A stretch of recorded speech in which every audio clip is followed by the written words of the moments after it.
Welcome back to Press here. Sometimes technology moves faster than common sense and faster than regulation. E bikes are a perfect example of this. They are sometimes marketed like toys, sold like bicycles, but some can go as fast as a small motorcycle. And a Bay Area attorney is suing e bike makers and sellers, arguing consumers and parents weren't told what they were really buying. Derek Howard is a trial attorney representing owners in a class action lawsuit over all of this. Good morning to you. I assume we're not talking about these electric assist bikes that, somebody might in their middle ages use to go from home to the train station or to the farmer's market, right? That's right. And let me give you a little background on the topic of e-bikes that maybe some of your viewers don't know.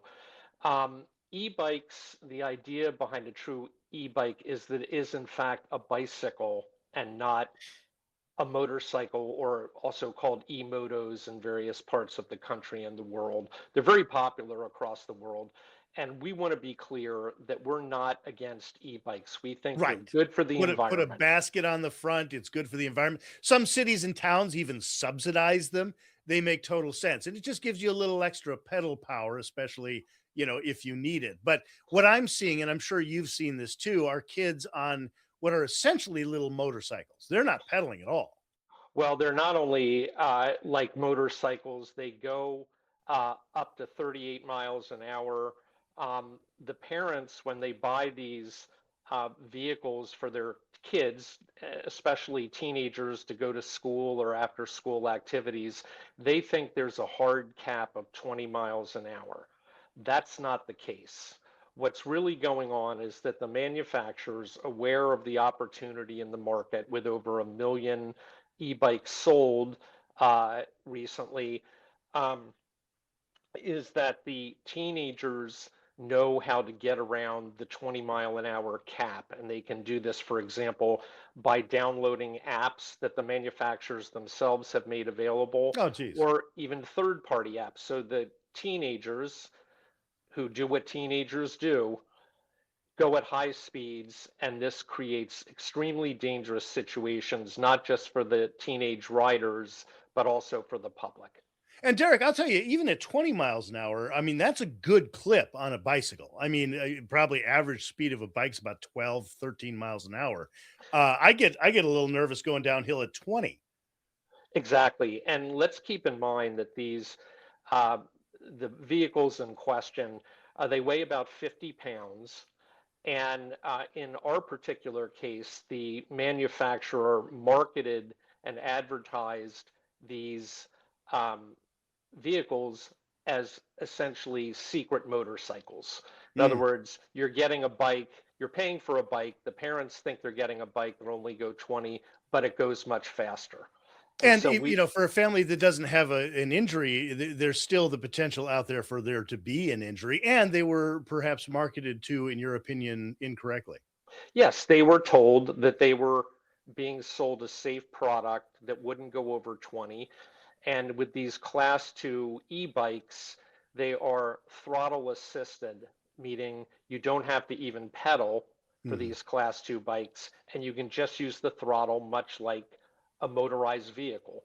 The problem is that the teenagers are not subject to any of the licensing laws. They don't get any training or education. They don't have to wear the necessary safety equipment that you would with a motorcycle type vehicle. So it's just a real problem for the teenagers. It's a problem for the parents that bought something they thought it was one way when in fact it was another.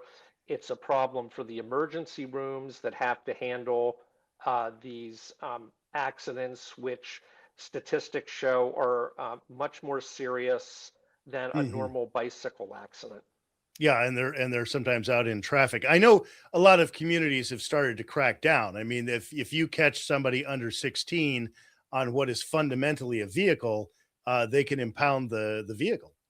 Well, in theory, that may be right, but I think if you talk to the local law enforcement, they will say there are a lot of problems with writing tickets to teenagers under the age of 16, including the fact that if they think a cop is after them, they're going to ride down some alley and they're never going to be seen again. Or get hurt, trying to flee. Exactly. Yeah. Oh, that is scary. So what's a meaningful outlook for you as far as making this work properly? Well, I, in my opinion, the first thing we need is better education coming from the manufacturers themselves. The second thing is that they have to stop the ability to somewhat override the 20-mile-an-hour Mm, limit by not publishing their own apps that allow teenagers to do it, and also to prevent third-party apps from being used to bypass the um, speed limitation. And then I think the last thing is that for the parents that bought what they thought was a bicycle type vehicle, they should be able to get a refund in the mhm. event that they want to trade their bike back in and get the correct kind of bike. And then lastly, any advice to parents who are under pressure from their kids to get one of these things? Monitor them closely. When the teenager says, I won't go over 20 miles an hour, do your due diligence to make sure that no apps or other modifications are being used to get over that 20-mile-an-hour speed limit.